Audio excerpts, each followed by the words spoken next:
할렐루야. 오늘은 창세기 11장 27절에서 12장 4절까지 말씀으로 하나님의 흐름을 잘 타자라는 제목으로 말씀을 나누도록 하겠습니다. 릭 워렌 목사님은 인간은 이 세상에 살면서 뭔가에 의해 끌려 살아간다라고 하였습니다. 어떤 때는 물질에 끌려 살아가고, 어떤 때는 고통에 끌려 살아가며, 어떤 때는 질병에 끌려 살아가기도 합니다. 또 어떤 때는 친구에 의해서 끌려 살아가기도 하겠죠. 이처럼 이 세상에서 우리가 살아갈 때에 우리는 뭔가에 의해 끌리면서 그것을 선택하며 앞으로 나아가게 된다라는 겁니다. 그렇게 해서 우리가 오늘날 여기까지 오게 된 것입니다. 현대 철학자 질 들레저라는 사람이 있는데 그는 이렇게 말을 합니다. 사람에게는 차이가 있다라는 거예요. 자신에게서도 이전의 자신의 모습과 현재의 자신 모습에 차이가 있고, 그리고 남들과도 차이가 있다는 것입니다. 이전의 모습과의 차이, 남들과의 차이가 있는데 이런 차이를 부정적인 것으로 보지 않고 긍정적으로 보면서 기존의 것을 변화시켜 새로운 나로 자꾸 바꿔가는 것이 인생이다라고 했어요. 또 살면서 여러 가지 차이를 발견하게 되고 그 차이 중에서 보다 더 나은 것을 선택하며 살아가게 되겠죠. 이러한 것들이 반복해서 일어나는 것이 바로 이 세계다라는 것입니다.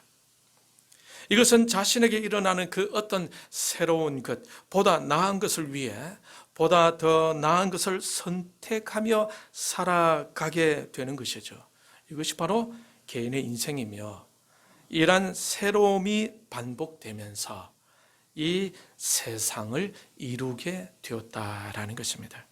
그러면서 들레저는 욕망을 강조합니다. 그 욕망을 결핍된 부정적인 것으로 보는 것이 아니라 긍정적인 것으로 보면서 그 욕망을 채우고자 긍정적으로 적극적으로 움직여 간다라는 겁니다. 그러니 욕망이라는 것을 따라 사람들은 움직여 가고 있다라는 거예요. 아무튼 이 땅에 사는 사람들은 뭔가에 끌려서 그것을 선택하며 살아가고 있는 것입니다. 저와 여러분도 뭔가에 끌려서 여기까지 오게 되었지 않겠습니까? 오늘 이 본문에 보게 되면 데라의 가정이 나옵니다. 이 데라는 누굽니까? 아브라함의 아버지죠. 데라는 3명의 자녀를 두었어요. 그들의 이름은 27절에 나온 대로 아브라함과 나홀과 하란이었습니다. 28절에 보면 하란은 그 아비 데라보다 먼저 죽었다고 하고 있죠. 어디에 있어요? 갈대아인의 우르에서. 갈대아 우르가 어떤 도시입니까? 갈대아 우르는 메소포타미아 문명에 발생한 유프라테스 강 아래쪽에 있던 도시였습니다. 이 도시는 수메르 문화의 중심지로서 월신을 섬기던 신전들이 많이 있던 도시였어요. 생산물도 아주 풍부하고 해상교통과 육상교통이 모두 발달한 고대 세계의 주요 도시였습니다. 그러니 이 도시 자체가 사람을 끌만한 것들이 가득 채워져 있었지 않았겠습니까? 그리고 유대인의 전설에 보면은 아브라함의 아버지 데라에 대해서 언급하고 있는데, 데라가 우상 숭배에 아주 열심히 있었다라는 것입니다. 데라는 불의 신을 숭배하는 것을 거절한 자신의 아들 하란을 니므롯에게 고소를 합니다. 그러자 니므롯은 그 아들 하란을 아비 데라가 보는 앞에서 불 속에 던져져 태워 죽게 되었다라는 거죠. 이것을 보면 아브라함의 아버지 데라가 얼마나 우상 숭배자였는지 알 수가 있겠죠. 아들까지 불태워 죽일 정도의 그런 우상을 섬기던 사람이었어요. 그러니 데라의 가정은 우상을 숭배하는 가정이었던 거죠. 그 가정의 흐름은 어디로 향해 가고 있었겠습니까? 우상을 향해 가고 있었고 그 우상이 요구하는 대로 끌려가고 있었던 겁니다. 그런데 여러분, 하나님은 어떤 분이십니까? 출애굽기 20장 3절에서 6절까지 말씀을 같이 보도록 하겠습니다. 구약 성경 112페이지 같이 읽도록 하겠습니다. 시작. 너는 나 외에는 다른 신들을 내게 두지 말라. 너를 위하여 새긴 우상을 만들지 말고 또 위로 하늘에 있는 것이나 아래로 땅에 있는 것이나 땅 아래 물속에 있는 것의 어떤 형상도 만들지 말며 그것들에게 절하지 말며 그것들을 섬기지 말라.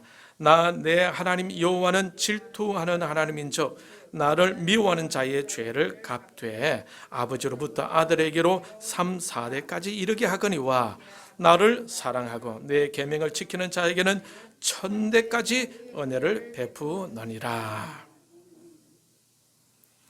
자, 여러분, 이 말씀을 읽었는데 하나님은 어떤 분이시죠?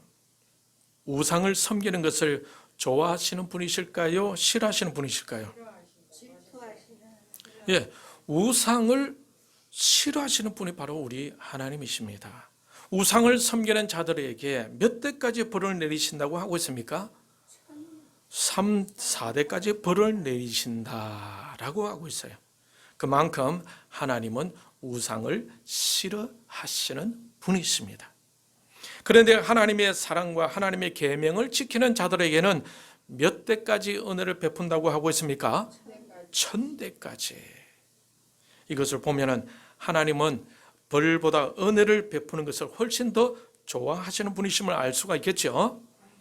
여러분은 하나님을 잘 섬겨서 여러분의 후손 1000대까지 여러분 때문에 은혜와 복을 누릴 수 있기를 축복합니다.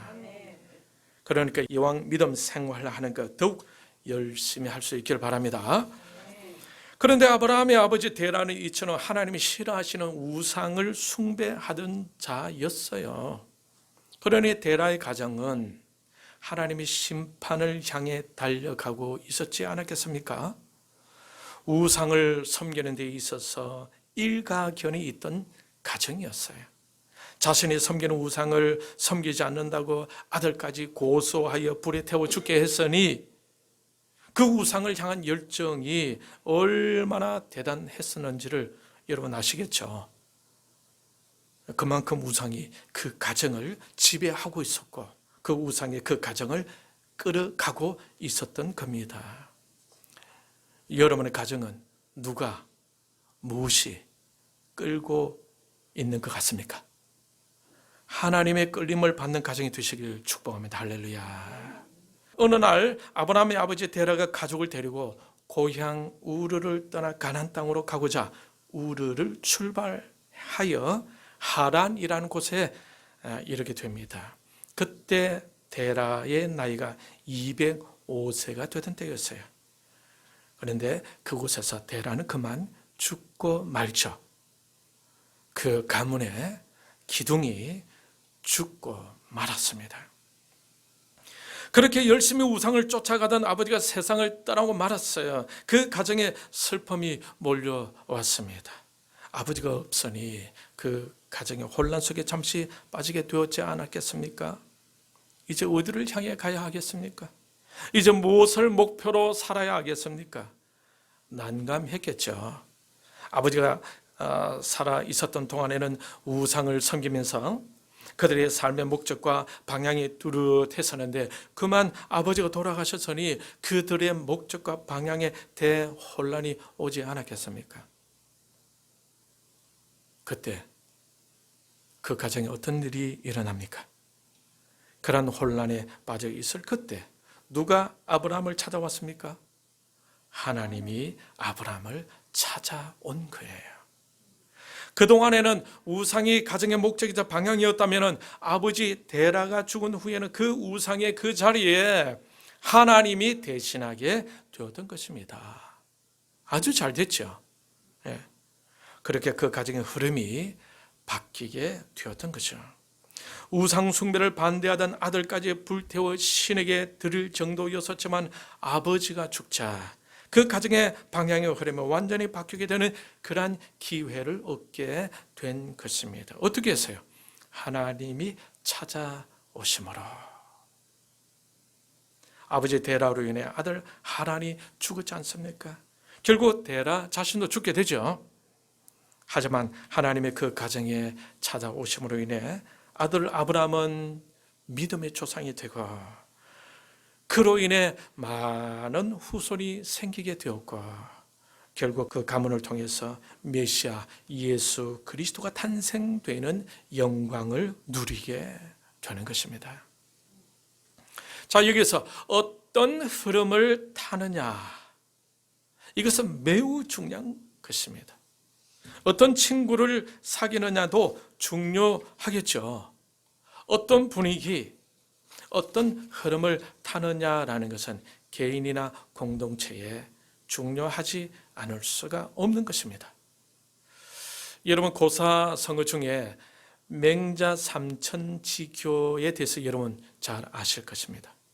맹자의 어머니가 어린 아들 맹자를 바르게 키우기 위해 3번 이사를 하였다는 일에서 비롯된 말입니다. 맹자의 어머니는 처음에는 맹자를 데리고 어디로 이사를 갔습니까? 묘지 가까이로 이사를 가셨죠. 그런데 거기서 어린 맹자가 장사 지내는 것을 흉내내면서 놀더랍니다.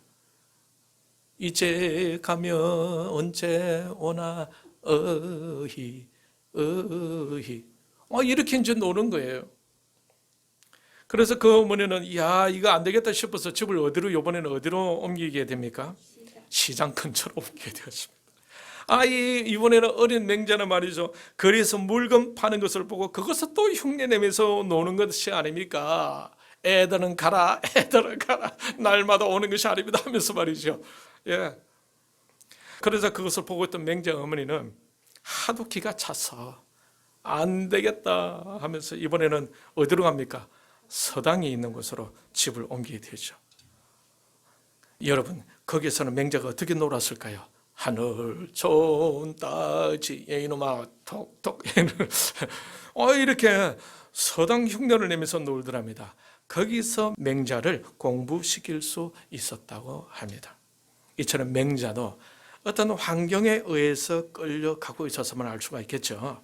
환경이라는 이 구조, 그 구조에 의해 끌려가고 있었던 겁니다. 어떤 것에 끌려가느냐, 이것이 매우 중요한 것인지를 알게 해주는 것이 바로 맹자 삼천지교라는 고사성어입니다. 오늘 본문 12장에서도 보면은 아브라함도 무엇에 의해 끌려서 새롭게 나가게 되죠. 무엇에 의해 끌려가게 됩니까? 하나님에 의해서죠. 하나님이 그를 찾아오셨어요. 여러분도 잘 아시겠지만 하나님이 찾아오시는 것이 우리 인생에 있어서 얼마나 귀한 일인지 모릅니다. 하나님이 찾아오시지 않으신다면 소망도 없이 살아갈 신자들도 많이 있지 않겠습니까? 그러니 하나님이 여러분을 찾아오신 것에 대해 정말 감사할 수 있기를 바랍니다. 할렐루야. 우리 하나님께 감사 한번 해보십시다. 하나님 감사합니다. 나를 찾아오신 것에 대해서 감사합니다. 1절을 같이 읽겠습니다. 1절 같이 시작. 여호와께서 아브라함에게 이르시되 너는 너의 고향과 친척과 아버지의 집을 떠나 내가 네게 보여줄 땅으로 가라. 고향과 친척과 아버지의 집이 있던 곳이 어디입니까? 우르죠. 갈대아 우르. 우상의 도시에서 떠나라고 말씀을 하십니다. 자, 그런데 하나님이 아브라함에게 나타나실 때 어떻게 나타나셨어요? 말씀으로 나타나셨죠. 그죠? 오늘 날에도 마찬가지입니다. 말씀으로 하나님은 우리를 이끌어 가시는 거예요. 말씀이 아니면 무엇이 잘못된 것인지 무엇이 옳은지를 잘 분별하지 못하겠죠. 말씀이 있어야 우리 인식의 변화가 일어나게 되는 것입니다. 그래서 말씀이 기초가 되는 것입니다. 그래서 이 말씀이 바로 진리죠. 진리입니다. 자, 요한복음 16장 13절을 같이 읽도록 하겠습니다. 같이 읽겠습니다. 시작. 그러나 진리의 성령이 오시면 그가 너희를 모든 진리 가운데로 인도하시리니 그가 스스로 말하지 않고 오직 들은 것을 말하며 장래 일을 너희에게 알리시리라. 말씀의 흐름으로 나아가는 것이 바로 성령의 흐름인 것입니다. 성령님은 우리를 이끌고 어디로 간다고 하고 있습니까? 진리로, 진리 가운데로 간다고 그랬죠. 곧 말씀으로 이끌어 가는 거예요. 이 진리, 이 말씀은 바로 예수 그리스도를 말합니다. 자, 이번에는 요한복음 1장 1절을 보겠습니다. 이 말씀은 곧 하나님이시니라. 이 부분이 나오죠? 이 말씀은 곧 하나님이시니라. 말씀이 하나님이다라고 하고 있죠. 자, 이번에는 요한복음 1장 14절을 같이 읽도록 하겠습니다. 14절. 준비됐죠? 요한복음 1장 14절. 같이 읽겠습니다. 말씀이 육신이 되어 우리 가운데 거하심에 우리가 그의 영광을 보니 아버지의 독생자의 영광이요 은혜와 진리가 충만하더라. 말씀이 육신이 되어 우리 가운데 거하신다고 하고 있죠. 우리 가운데 육신이 되어 오신 분이 누구입니까? 예수님이죠. 예. 육신이 되어 오신 분이 누굽니까? 예수님이죠. 그러니 이 예수님이 바로 말씀인 것입니다. 이처럼 성령의 흐름은 곧 말씀으로의 흐름을 말하는 거예요. 아브라함을 찾아오신 하나님은 아브라함에게 말씀을 주셨죠. 그리고 그 말씀에 대한 아브라함의 반응은 어떤 것이었습니까? 오늘 본문 4절에 보면은 이에 아브라함이 여호와의 말씀을 따라갔고 라고 하고 있습니다. 그죠? 본문 4절에 보면 이때 아브라함 나이가 어떻게 될까요? 70세였어요. 여러분, 나이 70이 되면 어떤 곳에 머물고 싶지 또 다른 곳으로 옮겨가는 것을 좋아하겠습니까?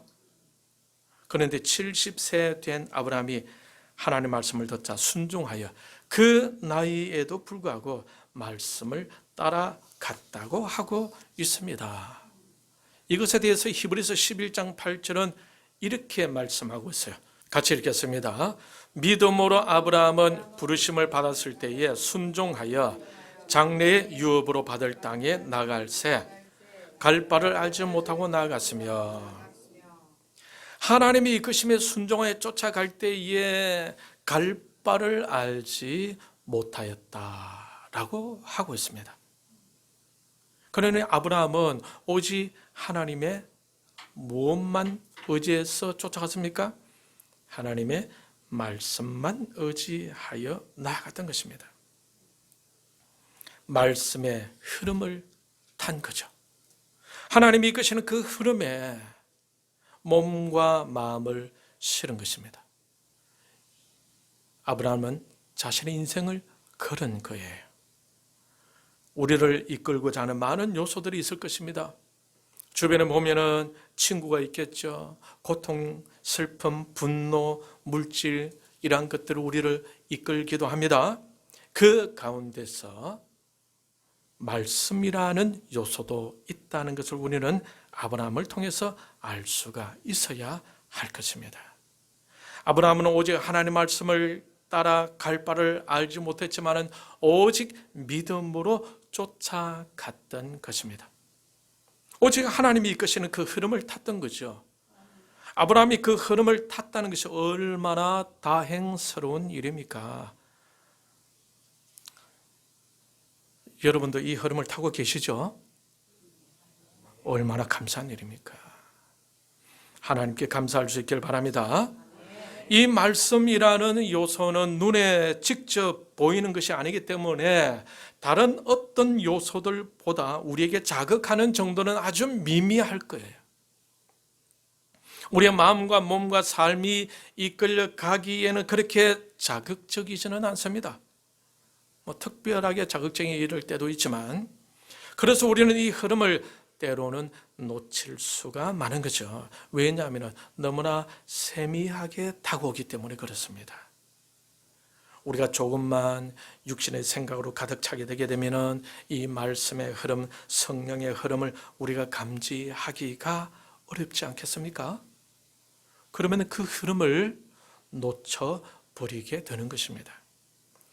그러나 우리가 영의 생각에 익숙해진다면 우리는 이 흐름, 이 성령의 흐름, 말씀의 흐름을 느끼고 깨닫게 되고 그 흐름을 따라 움직여 갈 수가 있을 것입니다. 아브라함의 아버지 데라가 살던 고향 갈대아 우르는 문명의 발생지 대도시였어요. 그런 도시에는 얼마나 자극적인 것들이 많았겠습니까? 그러나 오늘 본문 12장 1절 이후에서 나타나는 흐름과는 완전히 다른 영적 흐름을 아브라함의 가정이 타고 있었던 겁니다. 그래서 하나님께서 아브라함을 갈대아 우르라는 도시에서 불러내신 거예요. 그곳에서는 하나님의 부름을 느끼기가 어렵지 않겠습니까? 하나님의 이끄심을 느끼기가 쉽지 않겠죠. 하나님의 말씀을 듣기도 쉽지 않을 것입니다. 하나님께서 아브라함의 가족을 갈대아 우르에서 불러내신 이유를 여러분 이해할 수가 있으시겠죠? 그곳은 육신의 생각으로 가득 찬 곳이었어요. 육체의 열매가 가득 찬 곳이었어요. 그곳에는 우상이 가득 찬 곳이었습니다. 그곳에서는 하나님의 흐름을 느끼기가 너무너무 어려웠던 것입니다. 하나님의 흐름을 타려면 어떻게 해야 하겠습니까? 잠시 조용한 곳으로 나아가야 합니다. 그곳이 광야일 수 있습니다. 그곳에서 세상적인 것을 비워야 합니다. 세속적인 것을 비워야 해요. 육신적인 생각을 제거해야 합니다. 영의 생각으로 가득 채울 수 있어야 하는 것입니다.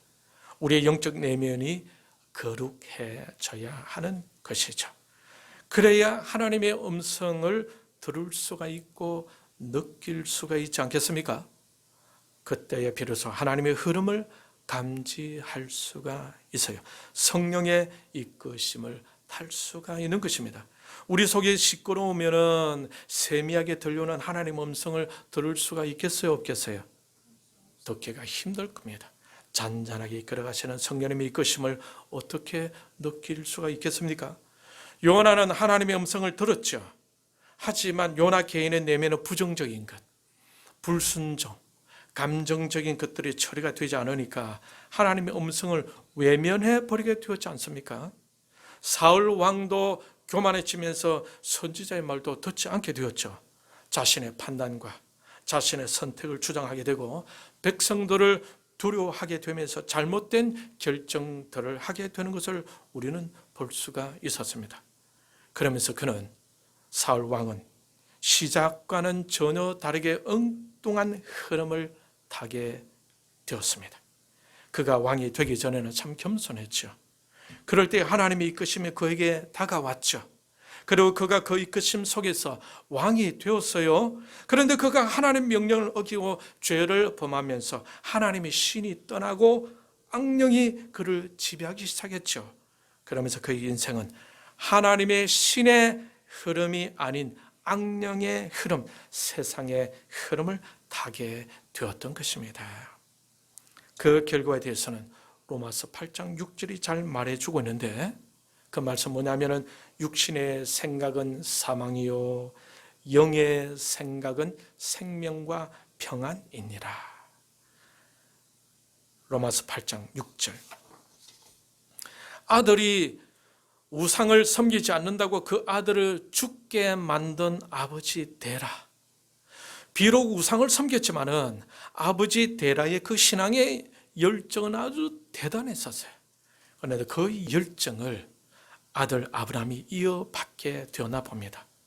하나님의 흐름으로 방향을 바꾼 아브라함의 열정도 그의 아버지 못지않게 대단했던 것 같아요. 갈 바를 알지 못하고 쫓았다고 하는 그의 모습을 통해 우리는 그의 열정을 느낄 수가 있는 것입니다. 그래야 결국 그가 어떻게 됩니까? 믿음의 조상이 된 것입니다. 이왕 하나님의 흐름, 성령의 흐름, 말씀의 흐름을 타려면 미지근하게 해서는 안 될 것입니다. 계시록 3장 15절에서 16절까지 말씀에 보면 라오디게 교회에 주시는 말씀이 있습니다. 우리 같이 한번 찾아볼까요? 계시록 신약성경 제일 마지막 계시록 3장 15절에서 16절 찾았습니까? 예, 같이 읽도록 하겠습니다. 내가 내 행위를 아노니 너가 차지도 아니하고 뜨겁지도 아니하도다. 너가 차든지 뜨겁든지 하기를 원하노라. 너가 이같이 미지근하여 뜨겁지도 아니하고 차지도 아니하니 내 입에서 너를 토하여 버리리라. 우상의 흐름을 타고 있던 아브라함에게 하나님의 흐름이 찾아왔던 것 자체가 얼마나 감사한 일입니까? 여러분에게도 하나님의 흐름, 성령의 흐름, 말씀의 흐름이 여러분 곁에 있게 되고, 그리고 그 흐름을 확실하게 잘 탈 수 있기를 축복합니다. 할렐루야. 이왕 이 흐름을 탔으니 우리는 계속 잘 타야 하지 않겠습니까? 이 흐름이 얼마나 귀한 것입니까? 그 가치를 안다면 막연히 신앙생활을 해서는 안 될 것입니다. 오히려 적극적으로 하나님 나에게 무엇을 원하실까? 하나님 나에게 무엇을 하기를 원하실까? 이런 것도 적극적으로 생각해 나가면서 하나님께 나아가 회개하고 기도하며 오직 말씀을 믿으면서 그 흐름을 놓치지 말아야 할 것입니다. 오늘 이 자리에 오신 여러분 그렇게 되기를 축원합니다. 이제 2월이 지나고 3월이 되었어요. 참 시간이 빠르죠. 남은 세월 후회하지 않게끔 이 흐름을 잘 타면서 하나님의 은혜와 복을 다 누릴 수 있기를 바랍니다.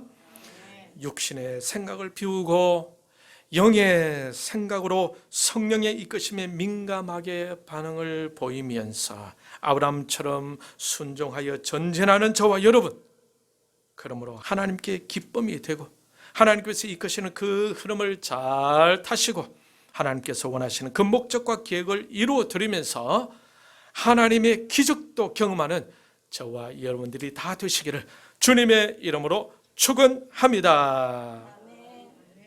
이 시간 우리의 말씀을 생각하면서 하나님의 흐름 속에